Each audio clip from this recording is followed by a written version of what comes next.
मोदी चीन का बुखार उतारने वाला कौन सा इलाज शुरू कर चुके हैं। पीएम मोदी अब वहां के लिए निकल गए हैं कि पाकिस्तान क्या चीन, अमेरिका, ट्रंप तक के होश उड़ जाएंगे। ऐसे ऐसे देशों में नरेंद्र मोदी जा रहे हैं जिनके साथ मिलकर भारत वर्ल्ड डिप्लोमेसी में बड़े बड़े धुरंधरों को ढेर करेगा। आज इसके बारे में विस्तार से बताऊंगा। नरेंद्र मोदी 10 कदम आगे की प्लानिंग में लगे।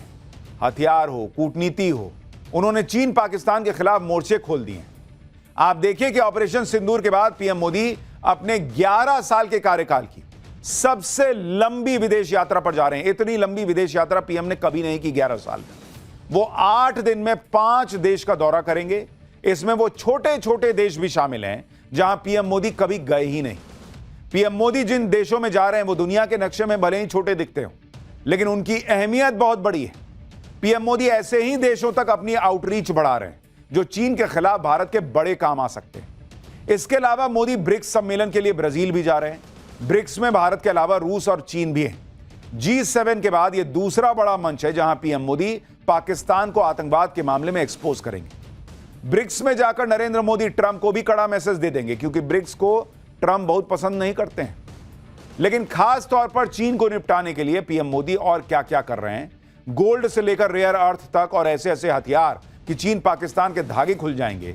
8 दिन में 5 देशों की यात्रा में पीएम मोदी कौन सा रिकॉर्ड बनाने वाले हैं, कौन कौन सी डील करने वाले हैं, सब के बारे में आज आपको विस्तार से बताऊंगा। और साथ ही यह भी कि कैसे भारत के खजाने में छप्पड़ फाड़ पैसा आ रहा है और ट्रंप की इकोनॉमी डूबी जा रही है। लेकिन सबसे पहले एक झलक देखिए।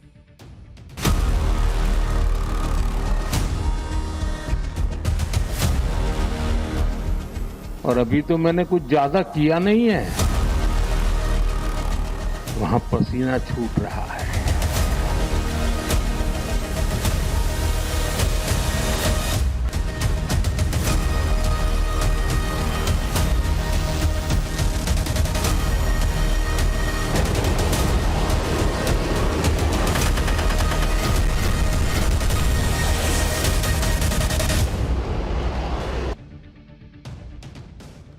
प्रधानमंत्री नरेंद्र मोदी कल से बड़े मिशन पर निकलने वाले हैं, और यह वो मिशन है जिसमें भारत बड़े बड़े कूटनीतिक धमाके करने वाला है। 2 और 3 जुलाई को पीएम मोदी अफ्रीकी देश घाना के दौरे पर रहने वाले हैं। 3 और 4 जुलाई को त्रिनिदाद और टोबैगो देश का दौरा करेंगे। 4 और 5 जुलाई को पीएम मोदी अर्जेंटीना के दौरे पर रहेंगे। और फिर 5 से 8 जुलाई के बीच पीएम मोदी ब्राजील में ब्रिक्स सम्मेलन में हिस्सा लेंगे। 9 जुलाई को पीएम मोदी अफ्रीकी देश नामीबिया जाएंगे। अब आपको सुन के लग रहा होगा कि ये तो छोटे छोटे टाइप के देश हैं यार, ये क्या ही कर देंगे। लेकिन यही खेल तो मैं आज आपको पाठशाला में समझाऊंगा। एक साथ इतने देशों का दौरा 11 साल में पीएम मोदी ने ऐसा कभी नहीं किया। लेकिन इस बार जिस तरह के चैलेंज नरेंद्र मोदी के लिए खड़े हैं, भारत के लिए खड़े हैं, उनमें इस बड़े विदेश दौरे की बहुत बड़ी अहमियत है बॉस। सबसे पहले पीएम मोदी अफ्रीकी देश घाना जाने वाले हैं। अब एक एक दौरे को समझिए कि वहां क्या क्या स्ट्रैटेजी के लिहाज से इंपॉर्टेंस रखता है ये दौरा। तो सबसे पहले घाना जाएंगे। 3 दशक के बाद कोई भारतीय पीएम घाना जा रहा है। पीएम मोदी घाना की संसद को भी संबोधित करेंगे। घाना में मौजूद 15,000 भारतीयों को संबोधित करेंगे। भारत और घाना के बीच 70 साल पुरानी दोस्ती है। भारत और घाना के बीच द्विपक्षीय व्यापार लगातार बढ़ रहा है। घाना दुनिया का 7वां सबसे बड़ा गोल्ड प्रोड्यूसर देश है, ये याद रखिए। घाना अपना 70% गोल्ड भारत में भेजता है। भारत पहले से ही घाना में हेल्थ, आईटी और एजुकेशन प्रोजेक्ट्स में इन्वेस्ट कर रहा है। घाना अफ्रीका में वैक्सीन का हब बनना चाहता है, इसमें भारत उसकी मदद कर रहा है। पीएम मोदी की यह वैक्सीन डिप्लोमेसी अफ्रीका में भारत की स्थिति को बहुत मजबूत कर रही है। पीएम मोदी के दौरे पर भारत और घाना के बीच डिफेंस पार्टनरशिप पर भी एक अहम मुद्दा जो है वो देखने को मिलेगा।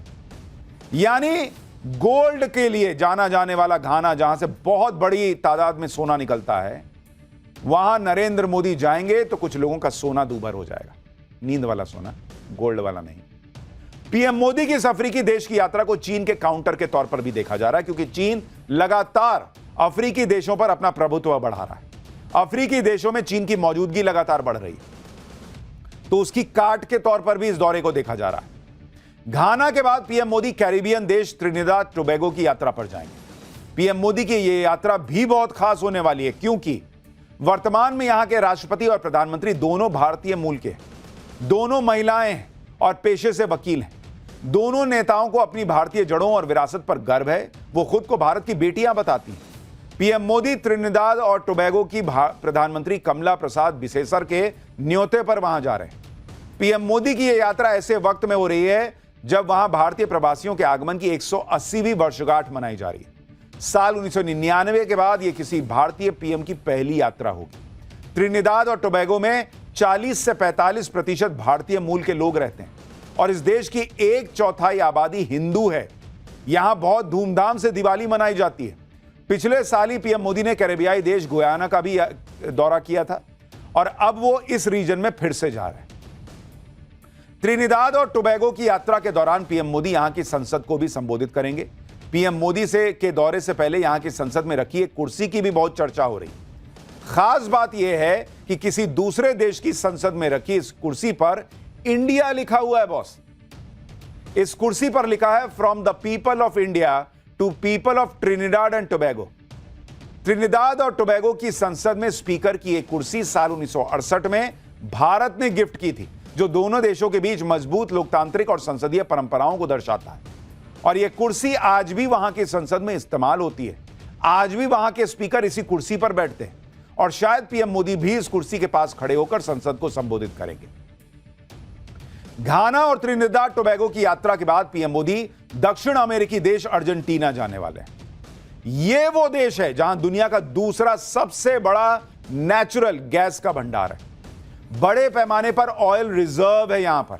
और जिस तरह से भारत अपनी एनर्जी की जरूरतों के लिए नए नए पार्टनर खोज रहा है, उसे देखते हुए अर्जेंटीना एक अहम देश है। अर्जेंटीना में क्रिटिकल मिनरल्स जैसे लिथियम, कॉपर और बाकी रेयर अर्थ एलिमेंट्स के भी भंडार है। रेयर अर्थ एलिमेंट्स के बारे में मैंने आपको एक पूरा चैप्टर बताया था कि कैसे चीन इस पर अपना एकाधिकार जमाता और भारत तेजी से चीन का विकल्प तलाश रहा है। क्योंकि भारत में जो इलेक्ट्रिक व्हीकल्स बनती हैं, उनमें जो बैटरी इस्तेमाल होती है, दूसरी चीजें इस्तेमाल होती हैं, उनमें रेयर अर्थ का बड़ा इस्तेमाल होता है। और चीन दुनिया को जो है ना फंसा के रखे हुए, क्योंकि उसके पास रेयर अर्थ है। तो नरेंद्र मोदी की अर्जेंटीना की यात्रा इस मामले में बहुत अहम हो जाती है, क्योंकि वहां पर भी रेयर अर्थ का भंडार है। आपको यह भी बता दूं कि अर्जेंटीना वो देश है जिसने पहलगाम हमले की कड़ी निंदा की थी और आतंकवाद के खिलाफ लड़ाई में भारत का खुलकर साथ दिया था। मैंने कहा ना, देखने में ये छोटे छोटे देश हैं, लेकिन भारत की कूटनीति के लिहाज से बड़े प्लेयर साबित होंगे। अर्जेंटीना के बाद पीएम मोदी ब्रिक्स सम्मेलन के लिए ब्राजील जाने वाले हैं। इस साल ब्राजील ब्रिक्स की अध्यक्षता कर रहा है। ऐसी खबरें हैं कि ब्रिक्स सम्मेलन के इतर ब्राजील के राष्ट्रपति पीएम मोदी को स्टेट डिनर भी देंगे। डिप्लोमेसी में स्टेट डिनर का बड़ा खास महत्व होता है। किसी देश के प्रति मजबूत पार्टनरशिप को दर्शाने के लिए उस देश के नेता को स्टेट डिनर दिया जाता है। और मैं स्टेट डिनर की बात कर रहा हूं, वो भिखारी पाकिस्तान के मुनीर को बुलाकर जैसे ट्रंप ने खाना खिलाया और ऑर्डर दे दिया अपना, उसको स्टेट डिनर नहीं कहते, या स्टेट लंच नहीं कहते हैं, कि उसके बाद कोई फोटो भी नहीं हुआ, कोई बाइट नहीं आई, कुछ नहीं आए, कमरे में बैठा के ऑर्डर दिए, कुछ रूखा सूखा फेंक दिए सामने के, खाओ निकलो निकलो यहां से, उसको नहीं। ये होता है स्टेट डिनर जो भारत के प्रधानमंत्री को मिलेगा। पीएम मोदी को स्टेट डिनर दिए जाने की खबर से ही चीन इतना चिढ़ गया कि चीन के राष्ट्रपति शी जिनपिंग ने ब्रिक्स सम्मेलन में शामिल न होने की उनकी खबरें चलने लगी। जबकि पिछले 10-12 साल से शी जिनपिंग लगातार ब्रिक्स सम्मेलन में हिस्सा ले रहे हैं, लेकिन चीन को लगा कि सारी लाइमलाइट तो पीएम मोदी को मिल जाएगी, भारत को मिल जाएगी। ऐसा दावा किया जा रहा है कि इन्हीं सबसे चिढ़कर शायद जिनपिंग ने ब्रिक्स का दौरा कैंसिल कर दिया। अब क्या है वो तो वो ही जाने, लेकिन ऊपर ऊपर खबरें तो यही चल रही कि चीन चिढ़ा बैठा है। आप ये भी देखिए कि ब्रिक्स जैसे ग्लोबल मंच से कैसे पीएम मोदी पाकिस्तान और चीन दोनों को झटका देंगे। ऐसी खबरें हैं कि ब्रिक्स सम्मेलन में पहलगाम हमले पर स्ट्रांग स्टेटमेंट जारी हो सकता है।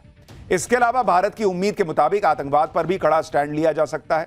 विदेश मंत्रालय के सचिव दम्मू रवि के मुताबिक ब्रिक्स नेताओं के घोषणा पत्र में आतंकवाद के संबंध में जो बातें कही जाएंगी वे हमारे लिए संतोषजनक होंगी। दम्मू रवि ने कहा है कि ब्रिक्स शिखर सम्मेलन में पीएम मोदी की भागीदारी समूह के साथ भारत की एकजुटता की अभिव्यक्ति होगी। यह उनके लिए ग्लोबल साउथ के नेताओं से जुड़ने का एक बड़ा मौका होगा। ब्रिक्स देश दुनिया की 50% आबादी और 40% जीडीपी को रिप्रेजेंट करते हैं। भारत की तरफ से संकेत दिया गया है कि ब्रिक्स में नेशनल करेंसी से व्यापारिक लेन देन के मुद्दे पर भी चर्चा हो सकती है। पिछले साल ब्रिक्स सम्मेलन में डी डॉलराइजेशन पर जोर दिया गया था। ब्रिक्स के देश डॉलर को छोड़कर अपनी अपनी करेंसी में व्यापार करने पर जोर दे रहे थे। इसमें यह भी चर्चा उठी थी कि ब्रिक्स के देश आपस में एक ब्रिक्स करेंसी क्रिएट कर लें और उसमें व्यापार शुरू कर दें। लेकिन ब्रिक्स देशों के इस प्लान पर ट्रंप भड़क गए थे, क्योंकि ट्रंप या कोई भी अमेरिकी राष्ट्रपति डॉलर का दबदबा कम होते नहीं देखना चाहते। लेकिन इस बार फिर से ब्रिक्स में डॉलर के विकल्प पर चर्चा होती है तो ट्रंप को बहुत मिर्ची लगेगी। हालांकि ट्रंप का डॉलर जो है वो धड़ाधड़ गिरे जा रहा है। जितना पाकिस्तान गिर गया है 47 में अलग होने के बनने के बाद से, उससे भी तेजी रफ्तार से डॉलर गिर रहा है। उसके बारे में आगे बताऊंगा। पीएम मोदी ब्रिक्स सम्मेलन के लिए तो ब्राजील जा ही रहे। उनके इस दौरे पर ब्राजील के साथ ऐसी बड़ी डील हो सकती है जो दुनिया में भारत के हथियारों का डंका पीटेगी। इस डील को देखकर चीन और तनाव में आएगा। ऐसी खबरें हैं कि ब्राजील भारत से आकाश एयर डिफेंस सिस्टम और गरुड़ आर्टिलरी गन जैसे हथियार खरीदना चाहता है। भारतीय हथियारों में ब्राजील की दिलचस्पी से चीन परेशान हो सकता है, क्योंकि चीन खुद को हथियारों का बड़ा एक्सपोर्टर मानता है।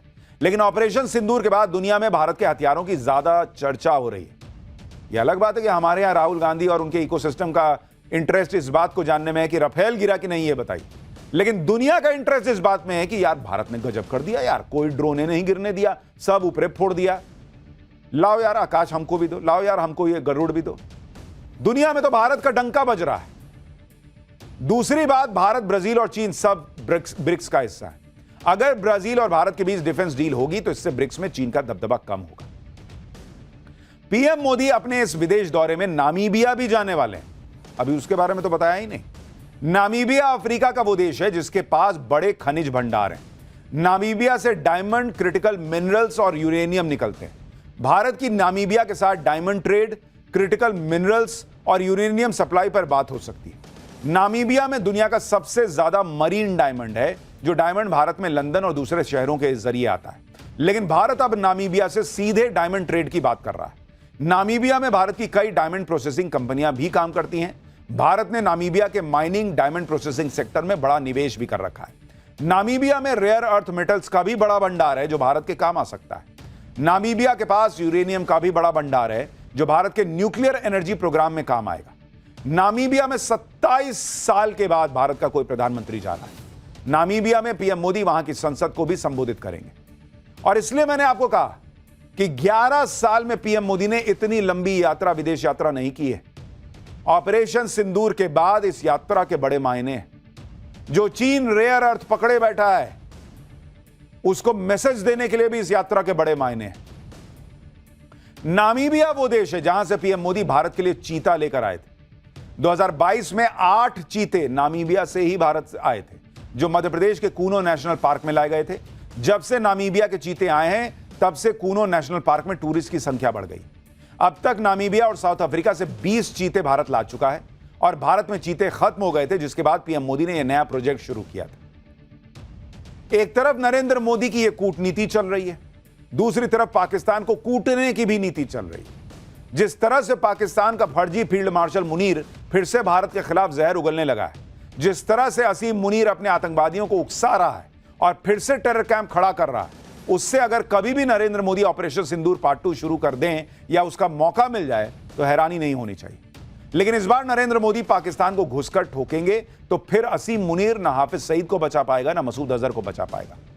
पिछली बार हाफिज सईद और मसूद अजहर दोनों को असीम मुनीर ने अंडरग्राउंड कर दिया था, बंकर में कहा गया कि छुपा दिया था। लेकिन नरेंद्र मोदी इस बार अंकर बंकर के चक्कर में नहीं पड़ रहे हैं। मोदी इस बार अंकर बंकर सब फाड़ देंगे बॉस, क्योंकि वो ऐसा बम बनवा रहे हैं जिसमें बंकर को चीर कर हाफिज सईद और मसूद अजहर तक पहुंचने की काबिलियत होगी। ऐसी खबरें हैं कि भारत अपना बंकर बस्टर बम बना रहा है। यह वही बंकर बस्टर बम है जिसे ईरान पर दागकर अमेरिका ने पूरी दुनिया में अपनी ताकत का डंका पीटा था, जिस बम ने ईरान की अंडरग्राउंड न्यूक्लियर साइट को फोड़ दिया था। अब भारत भी ऐसे बंकर बस्टर बम बनाने में लगा है। लेकिन यह भारत का बंकर बस्टर बम अमेरिका के बंकर बस्टर बम की तुलना में कम नहीं होगा, बल्कि उसे बराबरी की टक्कर देगा। और कई मायनों में तो यह अमेरिका के बंकर बस्टर बम से भी ज्यादा घातक होगा। भारत बंकर बस्टर बम बनाने के लिए अपनी सबसे ताकतवर इंटरकॉन्टिनेंटल बैलिस्टिक मिसाइल अग्नि 5 को मॉडिफाई कर रहा है। अग्नि 5 मिसाइल से ही 7,500 किलोग्राम के विशाल बंकर बस्टर वॉरहेड को दागा जाएगा। यानी इसे दागने के लिए B-2 बॉम्बर जैसे शक्तिशाली जेट की जरूरत नहीं पड़ेगी। कम खर्चे में भारत एक ताकतवर बम बना रहा है। भारत के बंकर बस्टर बम को अग्नि 5 मिसाइल से ही दाग दिया जाएगा। आमतौर पर अग्नि 5 मिसाइल न्यूक्लियर वॉरहेड कैरी करती है। इसकी रेंज 5,000 किलोमीटर होती है। लेकिन भारी भरकम बंकर बस्टर बम को दागने से इसकी रेंज 2500 किलोमीटर होगी। लेकिन 2500 में तो हम पाकिस्तान को फोड़ देंगे। इसे अग्नि 5 मिसाइल से दागा जाएगा तो इसकी सटीकता और भी बढ़ जाएगी। यानी जिस बंकर बस्टर बम को गिराने के लिए अमेरिका को एक बड़ा तूफानी प्लेन भेजना पड़ा, 37 घंटे उड़ा, आया गया, इतना किया, तब जाके बंकर बस्टर बम गिरा। भारत